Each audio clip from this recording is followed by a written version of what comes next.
Freelance Pakistan team की जानिब से आलमी गांव के वासियों को बिलखसूस graphic designers, web interactive designers, UI UX designers और मोशन ग्राफिक डिजाइनर्स को वेलकम, खुश आमदेद और अस्सलामु अलैकुम। फोटोशॉप के बुनियादी टूल्स का तारफ और उनके इस्तेमाल का तरीकाकार हमारी इस सीरीज का हिस्सा है। यह सफर हमने मूव टूल से शुरू किया था। मूव टूल से होते हुए हम सिलेक्शन टूल्स और फिर उसके बाद क्रॉप टूल और उसके बाद कलर पिक करने वाले टूल्स की तरफ हम बढ़े। आज हम बात करेंगे हीलिंग ब्रश टूल, जिसका कीबोर्ड शॉर्टकट J है। इससे पहले वाले ट्यूटोरियल में हमने बात की थी स्पॉट हीलिंग ब्रश टूल की, उसका कीबोर्ड शॉर्टकट भी J है। और जैसा कि मैं आपको बताता रहता हूं कि जब किसी टूल के सब पैनल के अंदर एक से ज्यादा टूल्स मौजूद होंगे तो आप अपने कीबोर्ड से शिफ्ट की प्रेस करके रखेंगे और मुतलका की को आप प्रेस करना शुरू कर देंगे तो वो सारे के सारे टूल्स जो है वो साइकिल थ्रू होना शुरू हो जाएंगे। और यहाँ इस जगह पे जहां पे आपको आइकन नजर आ रहा है उस टूल का, वो आइकन जो है वो तब्दील होना शुरू हो जाएगा। स्पॉट हीलिंग ब्रश टूल और हीलिंग ब्रश टूल में जैसा कि आप देख भी रहे हैं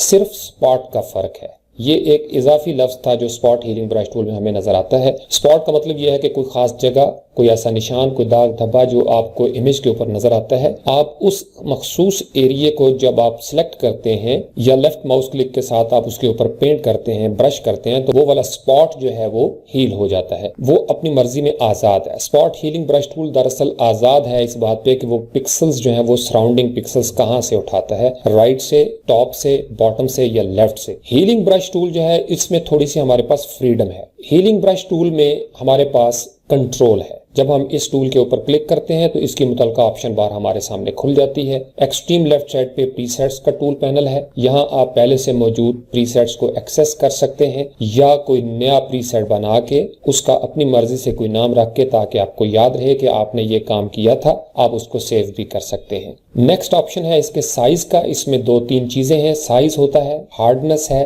स्पेसिंग है, उसके बाद उसका एंगल और राउंडनेस है। और ये वैक्यूम टैबलेट वालों के लिए है। पेन प्रेशर, स्टाइलस व्हील, या अगर आप ऑफ करना चाहते हैं तो यहाँ से आप ऑफ भी कर सकते हैं। साइज का ऑप्शन आपको जहां भी नजर आएगा उसके 2-3 मुख्तलिफ ऑप्शन है। या आप अपने कीबोर्ड से ये जो ब्रैकेट कीज होती हैं, करली ब्रैकेट्स या ब्रेसेस, राइट ब्रैकेट की से आपका ब्रश साइज बड़ा होता है, लेफ्ट ब्रैकेट की से आपका ब्रश साइज छोटा हो जाता है। दूसरा तरीकाकार ये है कि जब आपने कोई ऐसा टूल पैनल से सिलेक्ट किया जिसमें ब्रश का साइज का ऑप्शन मौजूद है, तो आप राइट क्लिक करेंगे तो ये साइज का ऑप्शन जो है वो आपके सामने डिस्प्ले होना शुरू हो जाएगा और आप यहाँ से भी साइज या हार्डनेस या स्पेसिंग वगैरह चेंज कर सकते हैं। तीसरा तरीका यह है कि आप ऑप्शन बार से यहां से साइज तब्दील कर सकते हैं, हार्डनेस, स्पेसिंग या एंगल और राउंडनेस वगैरह चेंज कर सकते हैं। इसके बाद नेक्स्ट ऑप्शन है ब्लेंडिंग मोड का। जैसा कि मैं आपको बता चुका हूं कि ब्लेंडिंग मोड के ऊपर मैं एक अलग से डिटेल में ट्यूटोरियल करूंगा। बाय डिफॉल्ट ये नॉर्मल पे होता है और 9 आउट ऑफ 10 टाइम्स इसको नॉर्मल पे ही रहने दे तो ये बेहतरीन काम करता है। उसके बाद है सोर्स का। स्पॉट हीलिंग ब्रश टूल में हमने कंटेंट अवेयर, क्रिएट, टेक्सचर और प्रॉक्सिमिटी मैच देखा था। हीलिंग ब्रश टूल में हमारे सामने 2 चीजें आ गई हैं। सोर्स कि कौन सा जरिया है, कौन सी ऐसी जगह है जहां से आपने सैंपलिंग करनी है या आपने कोई अपनी मर्जी से उसमें पैटर्न लगाना है। उसके बाद ये एक ऑप्शन है अलाइंड। ये चेक रहे तो ज्यादा बेहतर होता है। अलाइंड का मतलब ये होता है कि वो आपका लाइन में रहता है। फर्ज करें आपने यहां से सोर्स लिया और आप यहां पे हीलिंग करना चाहते हैं तो वो बिल्कुल स्ट्रेट लाइन में आपके साथ साथ अलाइन करना शुरू कर देगा। अगर मैं उसकी हीलिंग करते हुए नीचे आता हूं तो वो जो मेरा सोर्स पॉइंट होगा वो भी उसके साथ साथ अलाइन होता हुआ नीचे आ जाएगा। लेकिन अगर ये ऑप्शन अनचेक है और यहां से मैंने सोर्स लिया था तो फिर मैं जब यहां से हीलिंग करना शुरू करता हूं और नीचे आता हूं तो मेरा सोर्स पॉइंट जो है वो वहीं से सैंपलिंग करता रहेगा, चूंकि वो अलाइन नहीं है। उसके बाद होता है कि सैंपलिंग आपने किस तरीके से करनी है।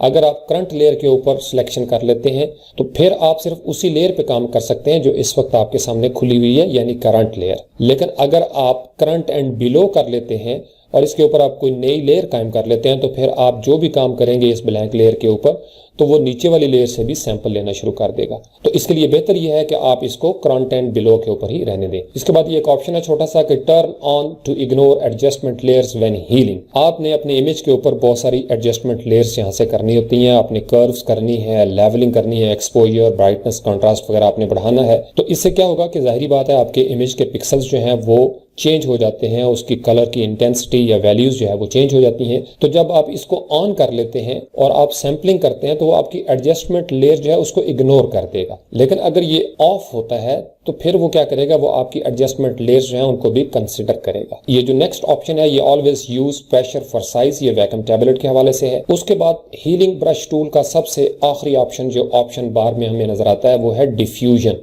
अब डिफ्यूज के लफ्ज को अगर आप देखें तो आपने अक्सर सुना होगा खबरों में कि आपने सिचुएशन को डिफ्यूज करना है। डिफ्यूज का मतलब आप समझ लें कि आपने किसी चीज को फैलाना है। अगर एक जगह पे बहुत ज्यादा रोशनी जो है वो पड़ रही है, आप चाहते हैं कि वो रोशनी थोड़ी फैल जाए ताकि आंखों को न चुभे, तो हम कहते हैं कि हमने उस सिचुएशन को डिफ्यूज कर दिया है। इसी तरीके से मजमे को मुंतशिर करने का जो अमल होता है वो भी डिफ्यूजन कहलाता है। यानी जब आप सैम्पलिंग कर रहे हैं और आप समझते हैं कि एक जगह पे आपकी सैम्पलिंग जो है वो ज्यादा डेप्थ के साथ या डीप नजर आ रही है, तो आप उस वैल्यू को डिफ्यूज करते हैं। ये जो स्लाइडर है इसको आप लेफ्ट माउस क्लिक होल्ड करके आप इस डिफ्यूजन की वैल्यू को चेंज भी कर सकते हैं। ये 1 से लेकर 7 तक है। बेहतर है कि आप इसको 4 या 5 तक ही रहने दें। तो अब हम आते हैं इसके प्रैक्टिकल इस्तेमाल की तरफ। स्पॉट हीलिंग ब्रश टूल का ट्यूटोरियल करते हुए भी मैंने आपको बताया था कि ये जो छोटे मोटे ऑब्जेक्ट्स होते हैं, जंक होता है, हम इसको रिमूव करते हैं। उस वक्त हमने क्या किया था कि हमने लेफ्ट माउस क्लिक से पेंट कर दिया था पाइप के ऊपर, जो पानी का पाइप था पार्क के अंदर, या छोटे छोटे जो एरियाज थे उनके ऊपर हमने पेंट करना शुरू कर दिया था। अब हीलिंग ब्रश टूल का इस्तेमाल कैसे होगा? हमने इसमें एक सैंपल लेना होता है। जब हम उस एरिया से सैंपल ले लेते हैं तो फिर हम उस सैंपल के मुताबिक जो है वो अपने एरियाज को हील करते हैं। अब चूंकि हमारा ये पाइप जो है, अगर आप देखें तो इसका एंगल जो है वो इस तरीके से बना हुआ है, गोया हमारा जो सैंपल होगा वो भी इस तरीके से यहाँ पे आना चाहिए। तो ऑल्ट की को प्रेस करके आपने कीबोर्ड से ऑल्ट की प्रेस किया तो आपने देखा कि ये जो कर्सर है ये चेंज हो गया है।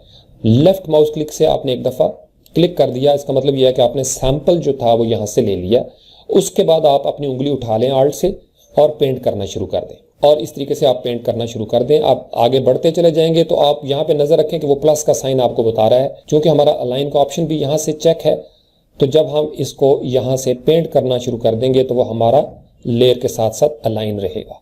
उसके बाद हम यहाँ से सैंपल ले लेते हैं, या हम फर्ज करें यहाँ से सैंपल ले लेते हैं और यहाँ पे आके तो हम उसके ऊपर एक दफा पेंट कर देते हैं, तो वो हमारा पाइप जो है वो उसको गायब कर देगा। उसके बाद हमने यहाँ से सैंपल ले लिया और यहाँ से सैंपल लेने के बाद इस तरीके से हम मुकम्मल तौर पर इसको गायब कर देते हैं। जो एरियाज रह जाते हैं ऑल्ट की प्रेस करें, लेफ्ट माउस क्लिक से सैंपल ले लें। इस तरीके से आप अपने इमेज को हील कर सकते हैं हीलिंग ब्रश टूल के साथ। छोटे मोटे जो एरियाज हैं ऑल्ट की प्रेस करें, लेफ्ट माउस क्लिक से क्लिक करें और उतने एरिया पे पेंट कर दें। अब हीलिंग ब्रश टूल दरअसल कर क्या रहा है, अगर मैं आपको इसको जूम करके दिखाऊं, जब आप यहाँ से सैंपल लेते हैं और यहाँ आके आपने उसको हील करना है, तो यहाँ पे लाइट या डार्कनेस के हवाले से जो डाटा मौजूद होगा, जो पिक्सल्स होंगे या इमेज की जो कैफियत इस एरिया में होगी, वो इस सैंपल को उसके मुताबिक चेंज कर देगा। यानी अगर आप फर्ज करें आपने थोड़ा डार्क एरिया से सैंपल लिया है और आप उसको लाइट एरिया में हील कर रहे हैं, तो वो जो डार्क सैंपल था वो लाइट एरिया में आके लाइट हो जाएगा।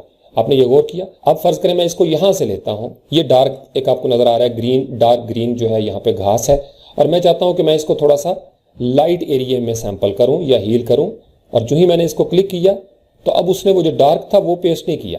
इसी तरीके से फर्ज करें मैं अगर लाइट से इसको लेता हूं और किसी डार्क एरिया में जाके मैं इसको पेंट करता हूं, तो उस एरिया के मुताबिक जो है वो उसने हीलिंग करना शुरू कर दी है। इस तरीके से ये छोटे छोटे एरियाज हैं, उनको आप हील करना शुरू कर दें। बायां हाथ आपका कीबोर्ड के ऊपर होगा, ऑल्ट की आप प्रेस करें, लेफ्ट माउस क्लिक से आप सैंपल करें और इस तरीके से आपकी हीलिंग जो है वो होना शुरू हो जाएगी। अब इस तरह के जो बड़े ऑब्जेक्ट्स होते हैं, फर्ज करें अगर आप इनको भी रिमूव करना चाहते हैं, तो स्पॉट हीलिंग ब्रश टूल या हीलिंग ब्रश टूल जो है वो इतने बड़े ऑब्जेक्ट्स को रिमूव करने के लिए कभी इस्तेमाल मत करें। तो फर्ज करें ये एक दूसरा इमेज है, अब उसमें ये एक खंबा सा लगा हुआ है और बाकी मंजर हमारा व्यू जो है वो बहुत खूबसूरत है। हम कहते हैं इस खंबे को हम रिमूव करें, तो हम एक नई लेयर बनाते हैं। हीलिंग ब्रश टूल हमारा सेलेक्ट है, ब्रश का साइज हम राइट ब्रैकेट की से बड़ा कर लेते हैं और हम यहाँ से सैंपल लेते हैं। ऑल्ट की को प्रेस करते हैं और लेफ्ट माउस क्लिक के साथ क्लिक किया और ये एरिया हमने सैंपल ले लिया। हम यहाँ से अब अगर आप देखें तो ये उसके पीछे आपको एक वो बादल नजर आ रहे हैं, तो हम यहाँ से इसको मिला के इतने एरिया में इस तरीके से पेंट करना शुरू कर देंगे। तो जिस जगह पे हम हील कर रहे हैं उसके मुताबिक उसने हीलिंग कर दी। अब अगर आप गौर से देखें तो ये इस तरह के यहाँ पे ऐब रह जाते हैं, जो कि एक बड़ा ऑब्जेक्ट है।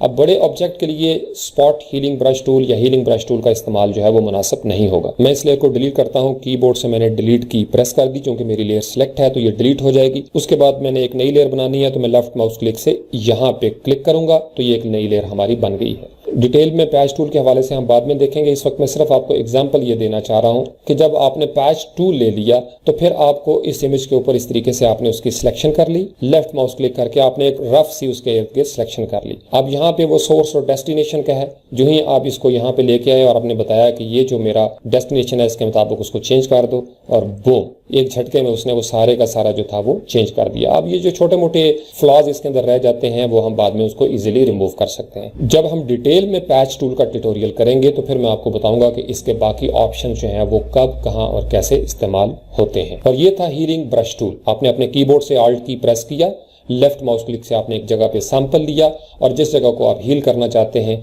वहां आप अपने ब्रश के साथ पेंट करना शुरू कर देते हैं और जो ही आप अपनी उंगली जो है लेफ्ट माउस क्लिक से उठाते हैं तो वो एरिया हील हो चुका होता है। Thank you very much.